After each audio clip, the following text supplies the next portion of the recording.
So hi everybody, this is Alex. He's here for a second time, which is exciting. We met again at Kodo a few times for beer. Right after, and we discovered that we have more topics to talk about.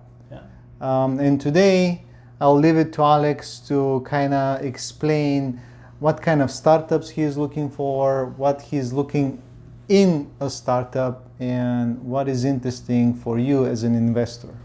Yeah. So I think that's maybe a first question that I can answer. So we are a venture builder, venture studio, which means that we invest at very early stages, what I call idea stage. So as soon as we have an idea and a napkin, right? Yeah. We could already invest. Of course, it's a lot of risk, right? Yeah. The sooner you invest, the more risk it is. Yeah. Why is that risk? But that said, though, that's why we have the biggest, most added value as well. Yeah. So that's why we like to do this. Yeah. What was your question? Why is it a risk to invest in an idea? Why? Well, do you find because that to be when you're building a company, when you're building a startup, you move forward and you solve unknowns, right? Yes. And while you solve unknowns or you validate your assumptions, you de-risk your project. Yeah. So the later you invest, the lesser the unknowns and the more assumptions you have validated. So the risk has been reduced, meaning that the valuations go up. And also probably if you need capital to grow, well, you need more capital at later stages because you will need to grow faster and you will need more money for that.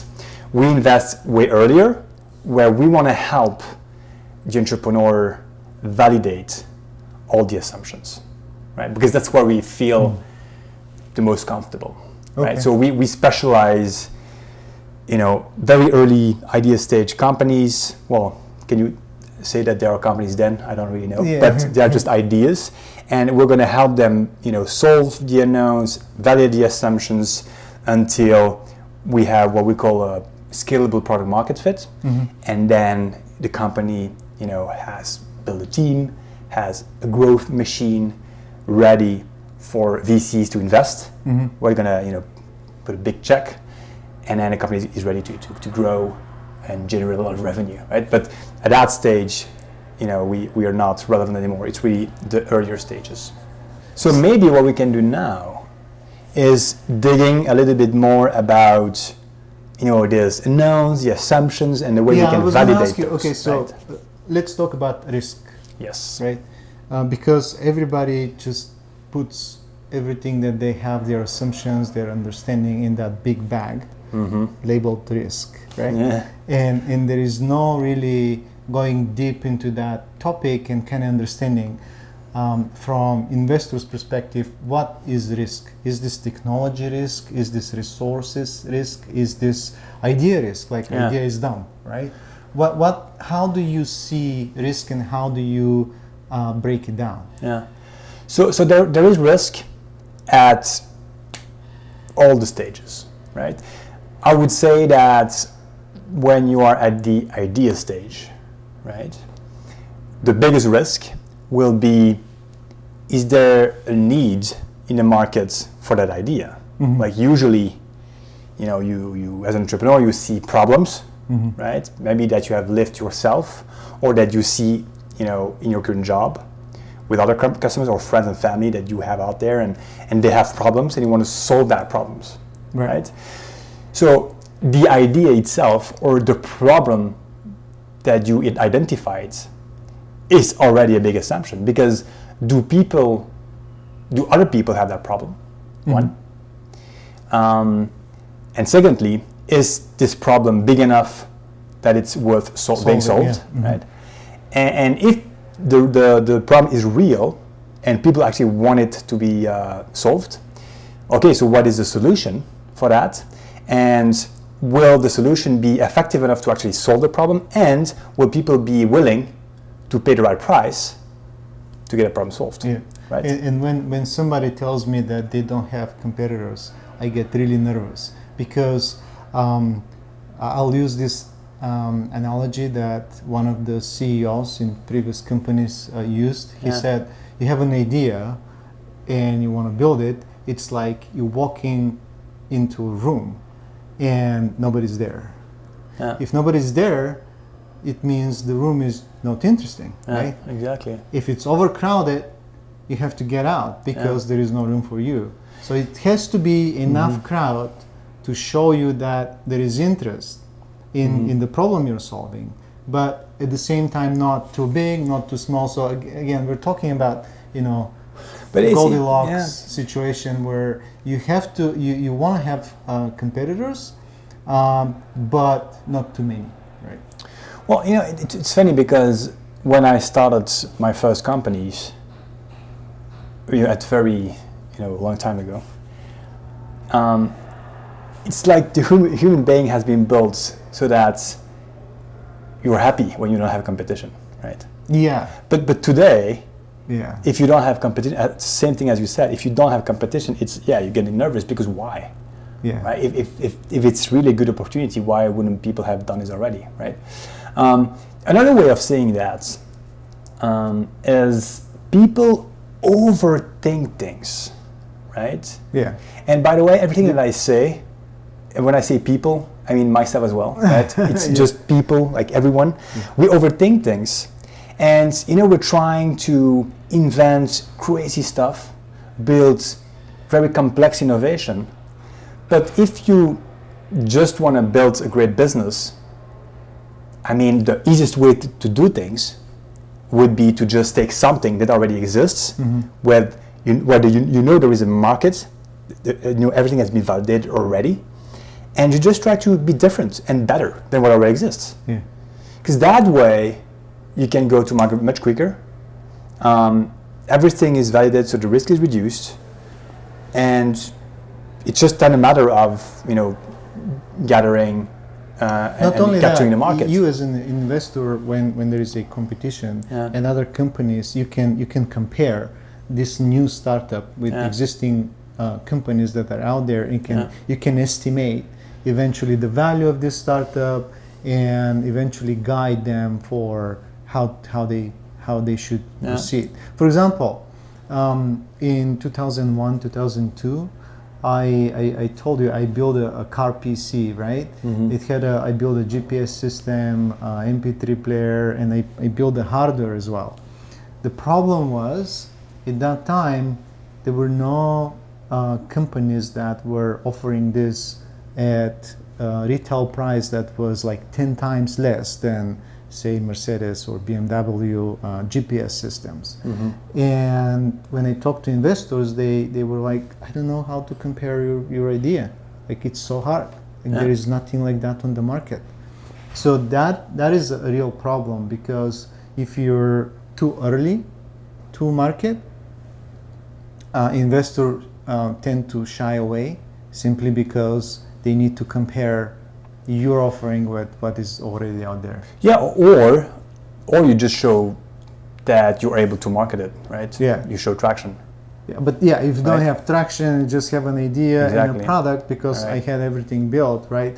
It still doesn't mean much, because now you have to meet the customers and you have to educate them. If you're like first to market with your product, the education, the expense of education is on you. Exactly, right? yeah.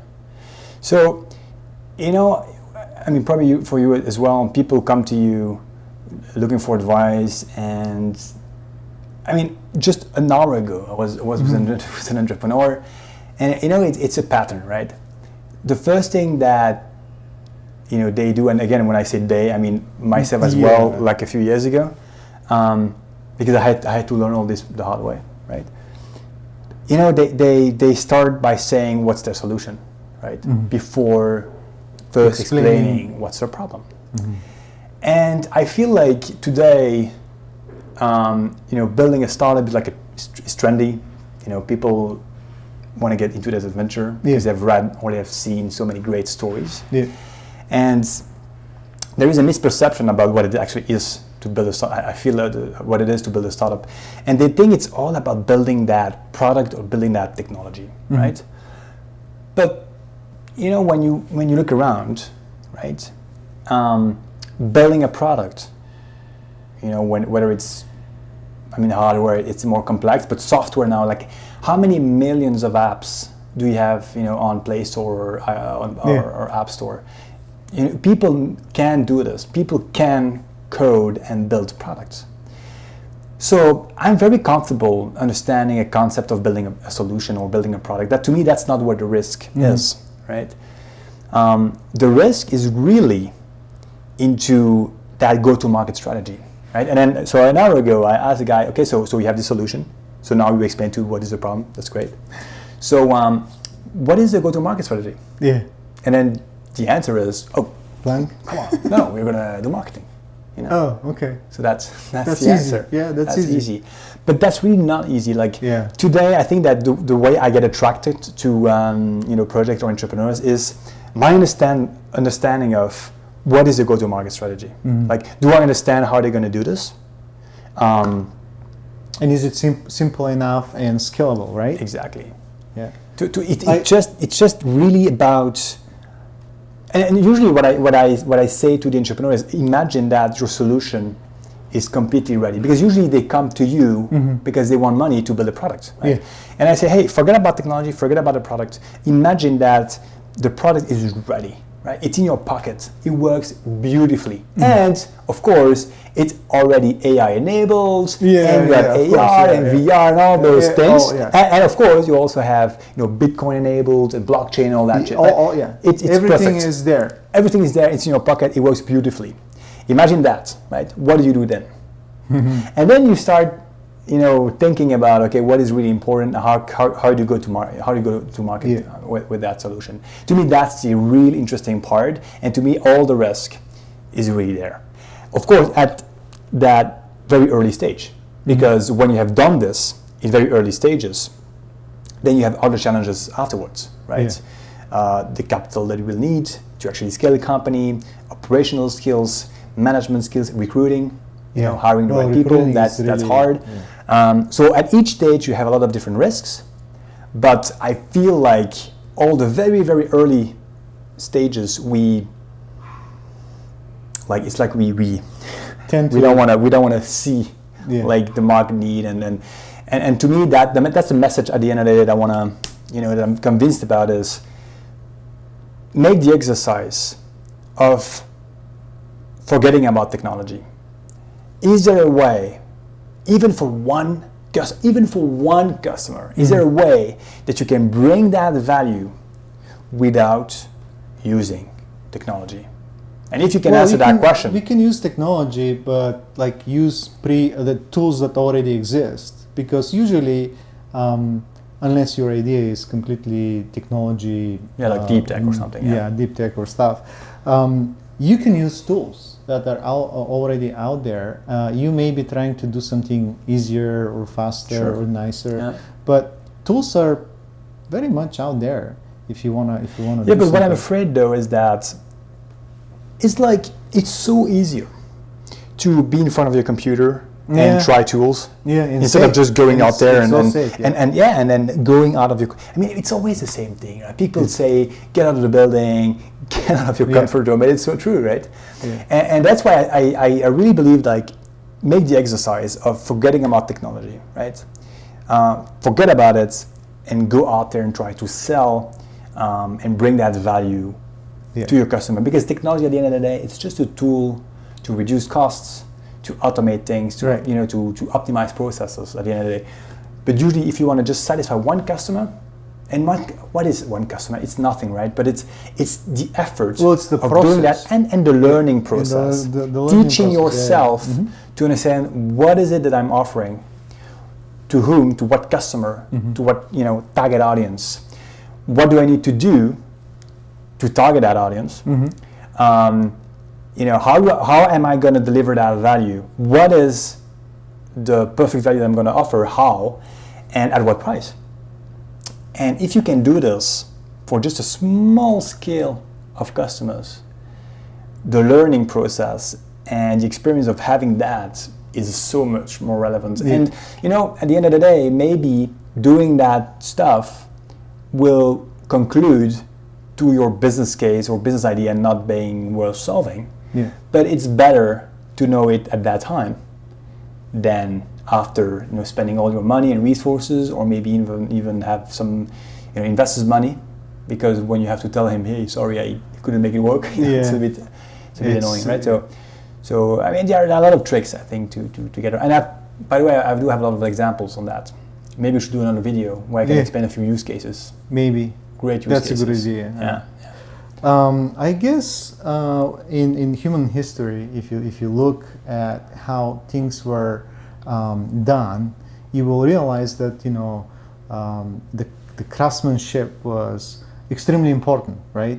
You know, building houses, building carts for horses, building weapons. You know, that craftsmanship was extremely important, and it was extremely difficult to do anything, to build anything, because your tools were not at the level that we have technology now. And if you look at the software development, for example, maybe last 20 years were improving tools, languages, approach, methodologies a lot. Like last 20 years, it's just like huge jump ahead. But I think the mindset is still somewhere behind, and people still think about, oh, it's really hard to do anything, really hard to do any new technology. And that's why the emphasis is still on building stuff. If you think about it, I mean, I'm not saying there are no problems with software development. No, there are like a lot of problems, but you can get to market much quicker now, much quicker with their tools, their libraries, their ways, and people that have knowledge to help you. You know, helping now is like normal thing. I go and ask somebody and they help me, right? But the thinking is kind of lacking. It's behind. So this is just to confirm that this is how I see things, why it is not that important to kind of build things. But don't you think, though, it's because of those great success stories, like Facebook, Instagram, all these things? Because the story that, I don't know exactly but what that's it the is, key, but, the but, story, that's the but key. But they say that it's all about, you know, the UI and the UX and all this. It's all about the idea. But at the end of the day, It's is it really that though? I don't think. Like, have you already heard people telling you, you heard it to me a lot of times, like, you know, people coming to me and say, you know what, you know, Facebook, the idea of Facebook, I've had it before Mark Zuckerberg. Yeah, sure. And I'm like, there were even websites before Facebook, right?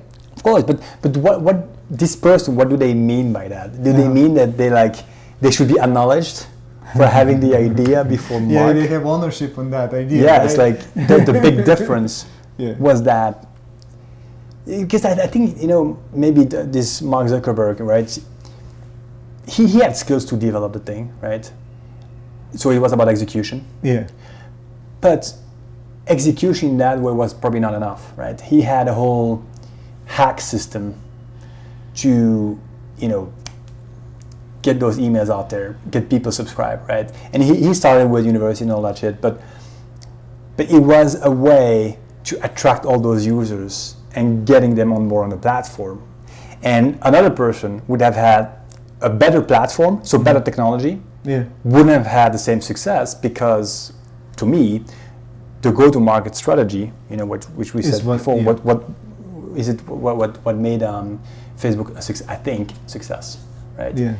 So I mean, probably the conclusion of that is, you know, the risk lays into attracting your customers or your users. So the go-to-market strategy is really important, and probably people should start working on that before trying to understand how to build a product. Yeah. Right. And there is also the component of luck. I know people don't like to hear this, but if you have, let's go this way. If you have an idea, right, it's very possible if that idea is valuable, that somebody else also had that idea, Yeah. and somebody else also had that idea, right? And of all people that had this idea, probably few of them, smart people, started implementing this idea.